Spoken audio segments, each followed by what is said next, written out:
Hi guys, so I'm here with my reading wrap up for October. I'm sorry that the lighting's a bit bad. I have tried to film this so many times today, and every time I come to film it, something interrupts me and it's just not gone to plan. So the light's starting to go a little bit now, but hopefully I can get this done for you. So I did quite well in October. I read 1, 2, 3, 4, 5, 6, 7. I read 8 books, and for the most part I really enjoyed everything I read.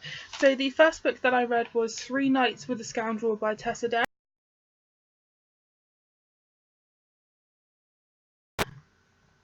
This is the third book in her Stud Club series, and I read the second book at the end of September, so I finished it off at the beginning of October, and it was okay. Wasn't my favourite book in the series, I don't think, and I've definitely enjoyed other Tessa Dare books more than this one, and I only gave it 3 out of 5.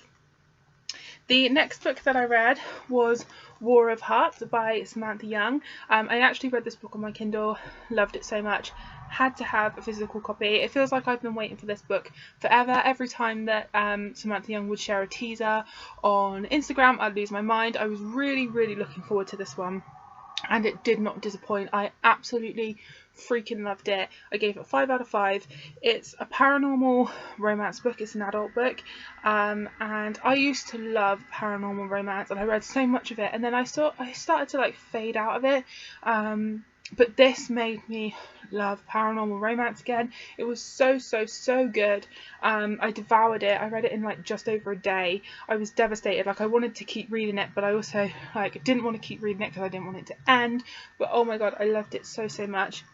It's about a young woman called Thea, and she doesn't quite know what she is, but she knows she's different. She's got some abilities. She's super fast. She can't die. She heals. But people are after her, and then this werewolf called Connell is sent to track her down because he's told that basically she's a murderer, but all is not as it seems. And oh my god, I loved it so much, and I'm so glad to have a physical copy for my collection. Hands down, if you love paranormal romance, or you used to love paranormal romance but you've sort of fallen out of love with it, give this a go. I loved it so much.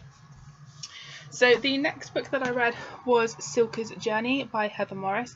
This is the follow-up to The Tattooist of Auschwitz, which I read last year and absolutely loved. So this was one of my most anticipated releases of this year, and it's really weird for me to say I enjoyed this book or I love this book, because it's really hard stuff to read, but I did really enjoy this book. So Silka is a character that we see in The Tattooist of Auschwitz, and so this is her story. Basically, when Auschwitz and Birkenau are liberated, Silka doesn't actually get her freedom. She is sent to a gulag in Russia because she's deemed as a traitor for sleeping with the enemy, even though she did what she had to do to survive. And then it's about her surviving the gulag conditions, and it was really good. I do recommend reading The Tattooist of Auschwitz first, just to give you sort of more of an overview and insight, but still really good, and I gave that 5 out of 5 as well. So the next book that I read was Saving Buddy by Nicola Aust. I picked this up completely by chance in the supermarket, and I'm so glad that I did. So it's basically about a rescue dog. This woman called Nicola, she found Buddy, and he is a Staffordshire Bull Terrier. My dog Rosie is a Staffordshire Bull Terrier, and I feel like they have awful, undeserved reputations. They are beautiful dogs. It's like with any dog, they are how they're brought up and how their owner treats them. The Staffies can be the most loyal, amazing dogs. So I picked this up because obviously it's like my Rosie is a Staffy, and look at his little face. He is so cute, and it's basically the story of how she found him. He was abandoned in a pretty bad way, pretty close to dying, and she rescued him and took him in, and it's all about their life together.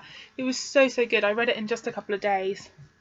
So yeah, actually a non-fiction book on the list this month, which is rare for me, but so enjoyed this. And my mum made me pick her a copy up, even though she could have just borrowed mine, but she wanted her own copy, but she hasn't read it yet. So the next book that I read was Down Too Deep by J. Daniels. This is the 4th book, I want to say, in this series. What is the name of the series? I can't remember what the series is called. What is the series called? Just checking to see. The Dirty Deeds series. There we go.